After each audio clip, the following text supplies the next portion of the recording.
দীর্ঘদিন থেকে কারাগারের ভেতরে এক নারী কয়েদির সঙ্গে অনৈতিক সম্পর্ক চালিয়ে আসছিলেন এক কারারক্ষী। তাদের এই অনৈতিক সম্পর্ক দেখে ফেলে আরেক নারী কয়েদি। এতে ক্ষিপ্ত হন অভিযুক্ত নারী কয়েদি এবং কারারক্ষী আশরাফুল ইসলাম। অনৈতিক কার্যকলাপে যুক্ত হতে কুপ্রস্তাব দেওয়া হয় তাকেও।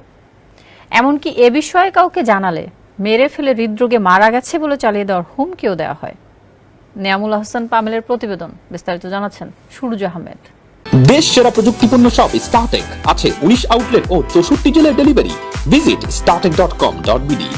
কারারক্ষীর সঙ্গে এক নারী কয়েদির অনৈতিক সম্পর্ক দেখে ফেলায় এক নারী হাজতিকে নির্যাতন ও হত্যার হুমকির এই ঘটনা ঘটেছে গাইবান্ধা জেলা কারাগারে। ওই হাজতির মায়ের অভিযোগ, তার মেয়েকে শারীরিক নির্যাতন, শ্লীলতাহানি এবং নারী ইউনিটে পুরুষ ঢুকে মারধর করেছে।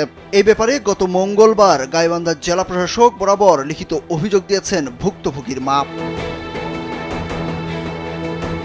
জানা গেছে, ভুক্তভোগী ওই নারী কয়েদি 5 বছর যাবৎ গাইবান্ধা জেলা কারাগারে হাজতি হিসাবে রয়েছেন।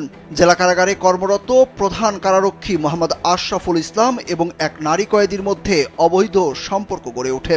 তাদের অনৈতিক কার্যকলাপ দেখে ফেলে ওই নারী কয়েদি। এতে ক্ষিপ্ত হন প্রধান কারারক্ষী আশরাফুল ও অনৈতিক সম্পর্কে জড়ানো নারী কয়েদি। তাদের এই কথা কাউকে বললে মেরে ফেলে হৃদরোগে আক্রান্ত হয়ে মৃত্যু হয়েছে বলে চালিয়ে দেওয়া হবে বলে হুমকি দেন।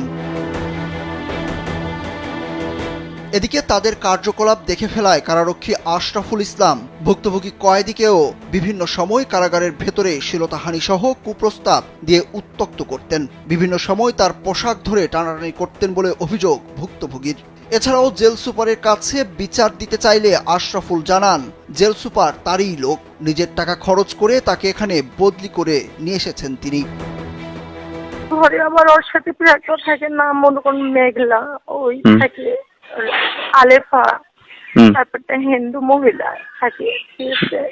ওই সরকার মনে করেন ওরা প্লেন করছে আমাকে মারবে, তো ওই মেঘলা মনে করেন যে স্যারের সাথে সম্পর্ক। তা আমাকে অনেকবার হাত ধরার চেষ্টা করে, আমি তো ওগুলো পছন্দ করি না, নামাজ পড়ে 5 ওয়াক্ত। এখন ওই মনে করেন এখানে রাইটারি করে মেঘলা নামে। তো ওই স্যার মনে করেন যে আশরাফ স্যার ওর সাথে খুব খারাপ সম্পর্ক দেখে ফেলি। তো যত কম কথা বলবি তত তোর ভাগ্য ভালো। এই ঘটনা প্রকাশের পর থেকে অভিযুক্ত কারারক্ষী আশরাফুল ইসলামের ব্যবহৃত মুঠোফোনে বারবার কল করা হলেও তাকে পাওয়া যায়নি। তবে কারারক্ষী আশরাফুল ইসলামের অভিযোগের বিষয়ে কথা বলেছেন অতিরিক্ত ম্যাজিস্ট্রেট মোহাম্মদ মশিউর রহমান। তিনি জানান, বিষয়টি নিয়ে তদন্ত করা হচ্ছে, তদন্ত শেষে ব্যবস্থা নেওয়া হবে। আচ্ছা, অভিযোগটা আমি পেয়েছি, আমি নিজেও দেখেও আসছি ইতিমধ্যে।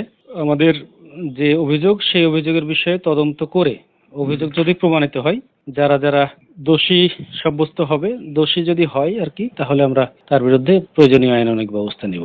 ভুক্তভোগীর মা অভিযোগে আরো জানান, চলতি বছরের 20 মার্চ কারারক্ষী আশরাফুল ইসলামের নেতৃত্বে বেশ কয়েকজন নারী কয়েদি কারাগারের নারী ইউনিটের বারান্দায় ভুক্তভোগীকে লাঠি দিয়ে এলোপাতাড়ি পেটান। এক পর্যায়ে আশরাফুল, সিআইডি কর্মকর্তা আনিস এবং হাবিলদার মোস্তফা কারাগারের নারী ইউনিটে প্রবেশ করে তাকে টেনে হিঁচড়ে সেলের ভেতরে নিয়ে যান।